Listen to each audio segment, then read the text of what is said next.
Coffee. क्या आपको भी मेरी तरह कॉफ़ी बहुत पसंद है, लेकिन आपको लगता है कि कॉफ़ी हमारे लिए नुकसानदायक है?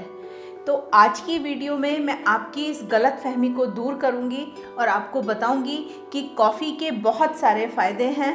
Hello everyone, welcome to Divine Care. आज की वीडियो में मैं आपको ये बताऊंगी कि हम एक दिन में कितनी कॉफ़ी पिएं कि वो हमें नुकसान नहीं देगी और उसके मैक्सिमम फ़ायदे हमें मिलेंगे। इसके साथ साथ हम ये भी डिस्कस करेंगे कि कॉफ़ी के क्या क्या नुकसान हैं और किन लोगों को कॉफ़ी नहीं पीनी चाहिए। कॉफ़ी दुनिया भर में सबसे ज़्यादा पिया जाने वाला ड्रिंक है और अगर इसको हम लिमिट में लें तो बहुत सारी सीरियस प्रॉब्लम्स के रिस्क को हम कम कर सकते हैं। अब मैं आपके साथ उन 9 फ़ायदों को डिस्कस करूंगी जो कि हमें कॉफ़ी पीने से मिलते हैं। सबसे पहला फ़ायदा, कॉफ़ी में कैफ़ीन नाम का एक कंपाउंड पाया जाता है जो कि स्टिमुलेंट का काम करता है। इसकी वजह से हमारी एनर्जी बढ़ती है, हमारे अंदर एक एक्टिवनेस, एक अलर्टनेस आती है, हमारे ब्रेन की फंक्शनिंग इम्प्रूव होती है। इसके साथ साथ डोपामाइन का सिक्रीशन बढ़ जाता है जिसकी वजह से हमारे मूड अच्छे हो जाते हैं, हमारा जो मेमोरी पावर है वो भी इंक्रीज हो जाती है और इसके साथ साथ हमारे अंदर एक अवेयरनेस आती है। कॉफ़ी का दूसरा फ़ायदा कि ये फैट बर्न करने में मदद करती है। तो मैंने आपको अभी बताया कि कॉफ़ी के अंदर एक कंपाउंड होता है कैफ़ीन। तो ये जो कैफ़ीन है ये हमारे मेटाबॉलिक रेट को 3 से लेकर 11% तक बढ़ा देता है, जिसकी वजह से हमारी बॉडी में फ़ैट ज़्यादा बर्न होती है। जितने भी फैट बर्न सप्लीमेंट्स मार्केट में अवेलेबल हैं उन सभी में कैफ़ीन पाया जाता है। तीसरा फ़ायदा कि ये टाइप 2 डायबिटीज़ के रिस्क को कम करती है।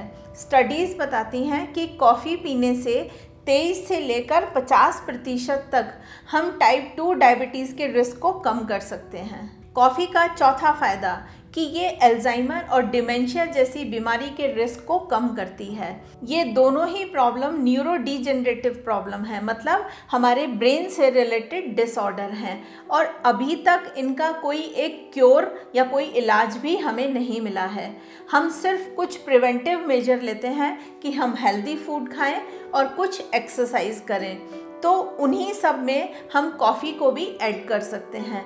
कॉफ़ी पीने से अल्जाइमर और डिमेंशिया के रिस्क को 65% तक कम किया जा सकता है। कॉफ़ी का पांचवा फ़ायदा कि ये पार्किंसन के रिस्क को कम करती है। तो पार्किंसन भी एक तरीके का न्यूरो डिजेनरेटिव डिजीज़ है। जो लोग कॉफ़ी पीते हैं उन्हें 60% कम रिस्क होते हैं कि उन्हें पार्किंसन की प्रॉब्लम हो। कॉफ़ी का छठा फ़ायदा कि ये हमारे लिवर को प्रोटेक्ट करती है। लिवर हमारी बॉडी का एक बहुत इम्पॉर्टेंट ऑर्गन है। करीबन 100 से भी ज़्यादा काम लिवर करता है हमारी बॉडी के लिए और बहुत कॉमन सी 2-3 प्रॉब्लम के आपको नाम लूँगी जो कि लिवर में अक्सर देखने को मिलती हैं, जैसे कि हेपेटाइटिस और फैटी लिवर।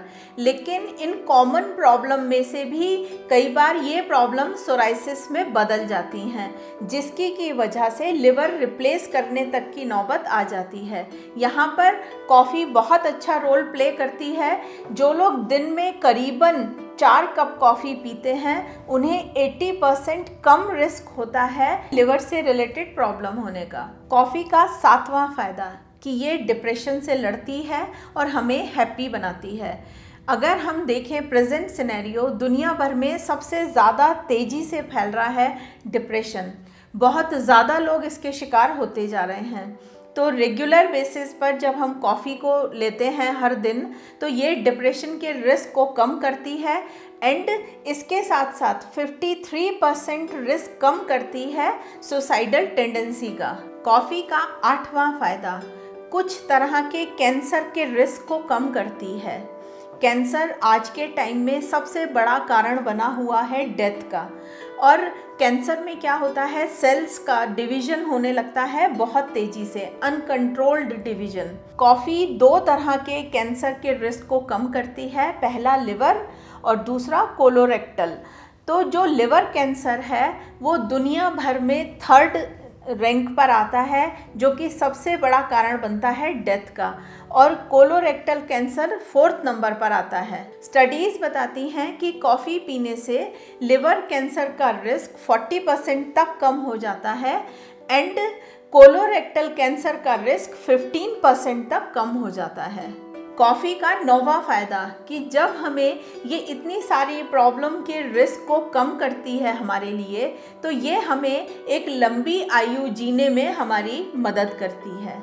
अब हम डिस्कस करेंगे कि कॉफ़ी पीने से क्या क्या नुकसान हो सकते हैं। तो सबसे पहला नुकसान कि कॉफ़ी पीने से बहुत सारे लोगों में एंजाइटी की प्रॉब्लम हो सकती है और पैनिक अटैक्स भी आ सकते हैं। यहाँ हमें एक चीज़ ध्यान करनी है कि जो लोग कैफ़ीन के लिए बहुत ज़्यादा सेंसिटिव हैं, उन्हें कॉफ़ी को अवॉइड करना चाहिए। और कॉफ़ी पीने की वजह से इंसोम्निया की प्रॉब्लम भी हो सकती है, मतलब कि उन लोगों को अच्छी नींद ना आए। कुछ लोगों को कैफ़ीन का एडिक्शन हो जाता है, जिसकी वजह से उनमें कुछ सिम्टम्स आने शुरू हो जाते हैं, जैसे कि हेडेक्स या थकान या चिड़चिड़ापन। यहाँ हम एक चीज़ अच्छे से समझ गए कि किन लोगों को कॉफ़ी नहीं पीनी चाहिए। जिन लोगों को एंजाइटी की प्रॉब्लम है, जिन लोगों का ब्लड प्रेशर हाई रहता है, या जिन लोगों को इंसोम्निया की प्रॉब्लम है, जिन्हें रात को नींद नहीं आती है, उन लोगों को कॉफ़ी अवॉइड करनी चाहिए। प्रेग्नेंट लेडीज़ को भी कॉफ़ी नहीं पीनी चाहिए, और जिन लोगों को कैफ़ीन सेंसिटिविटी है, उन्हें भी कॉफ़ी को अवॉइड करना चाहिए। अब हम डिस्कस करेंगे कि हम एक दिन में कितने कप कॉफ़ी पी सकते हैं। एक हेल्दी पर्सन जिसको कि कोई मेडिकल इशू नहीं है, वो एक दिन में 4 कप कॉफ़ी पी सकता है। अब मैं कौन से कप की बात कर रही हूँ? जिस कप की कैपेसिटी 250 ml है। अब इसको थोड़ा सा ब्रेक करके आपको बता देती हूँ कि एक कप में जिसकी की कैपेसिटी 250 ml है, उसमें 100 mg कैफ़ीन होता है। तो 4 कप में हुआ 400 mg कैफ़ीन। तो ये हमारे लिए एक सेफ़ क्वांटिटी है। हमें इससे ज़्यादा कॉफ़ी एक दिन में नहीं पीनी चाहिए। तो जितनी भी मैंने आपसे अभी नुकसान की बात की थी, जब हम इस लिमिट को क्रॉस कर जाएंगे तो वो सारे इश्यूज़ हमें आने शुरू हो जाते हैं। तो यहाँ हमेशा मैं आपसे एक बात करती हूँ कि कोई भी चीज़ हम बियॉन्ड लिमिट लेंगे तो उसके फ़ायदे की जगह हमें नुकसान मिलने शुरू हो जाएंगे। यहाँ पर हमें एक चीज़ और ध्यान रखनी है कि कॉफ़ी के मैक्सिमम बेनिफिट्स लेने के लिए हमें कभी भी अपनी कॉफ़ी में बहुत ज़्यादा शुगर नहीं मिलानी चाहिए। आई थिंक अब आपके जितने भी डाउट्स थे कॉफ़ी को लेकर, जितनी भी गलत फहमी थी, वो सब दूर हो गई होगी, और अब उसको बिल्कुल ठीक तरीके से आप अपनी डाइट में ऐड ऑन करेंगे। अगर आपको ये जानकारी अच्छी लगी है तो आप इसे और लोगों के साथ ज़रूर शेयर कीजिए, ताकि वो भी इसका फ़ायदा उठा सकें। हमारी सभी वीडियोस हमारी ऐप और हमारी वेबसाइट पर भी अवेलेबल हैं, आप इन्हें वहाँ जाकर भी देख सकते हैं। आज की वीडियो में इतना ही। वीडियो देखने के लिए बहुत बहुत धन्यवाद।